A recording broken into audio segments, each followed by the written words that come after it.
2024. Vous voyez ça là? C'est l'union du mardi 25 octobre 2024.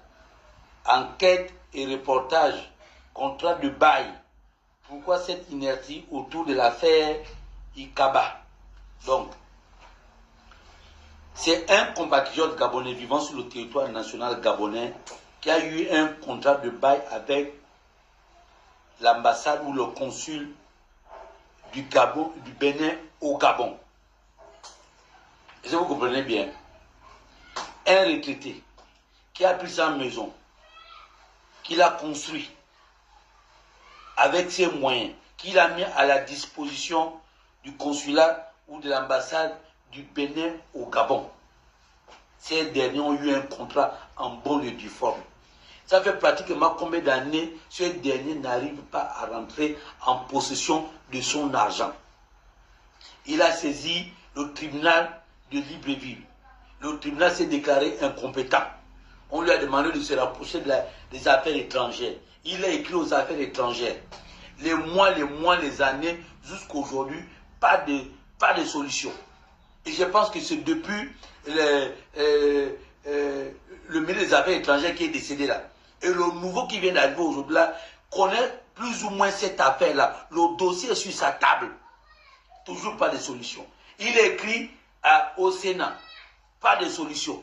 Il a écrit à l'Assemblée nationale, pas de solution. Il a écrit à la présidente de la République, non. Moi, je veux comprendre quelque chose.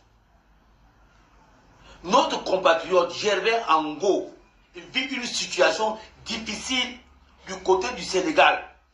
Le ministre des Affaires étrangères est plus ou moins informé de ce dossier. Jusqu'à aujourd'hui, là, je pense qu'il est incapable de trouver une solution.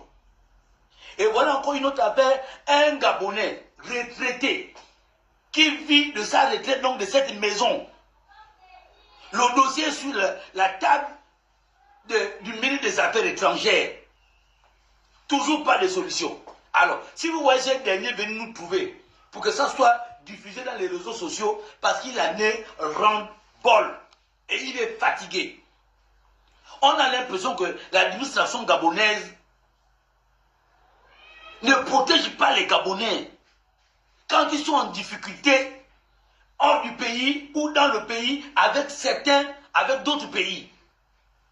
Ce qui n'est pas acceptable pour d'autres pays. Oui, avant c'était le PDG qui gérait, on se disait que non, la légion étrangère, les Béninois étaient en tête de ce pays. Voilà pourquoi ce dossier n'a pas avancé. Mais aujourd'hui, c'est le CTRI. Finalement, je me pose la question, le ministre des Affaires étrangères, il roule pour qui? Pour le CTRI, pour le peuple gabonais ou pour ses intérêts personnels? Parce que depuis l'affaire de Gervais Ango, sincèrement semblable, je suis touché.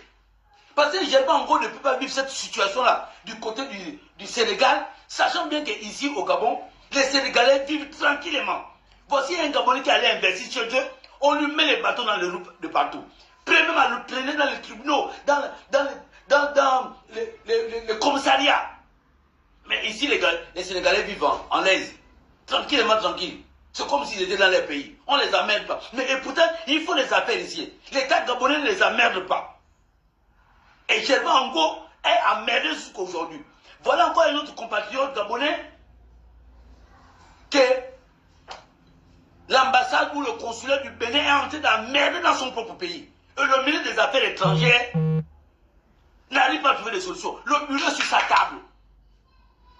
Le bureau est sur ta table, mon très cher grand frère.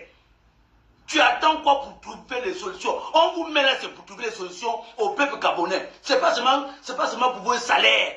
Aider le président de la République, Brice Clotaire Oligui Nguema, c'est de trouver des solutions quand les Gabonais sont en difficulté. Vous êtes ministre des Affaires étrangères.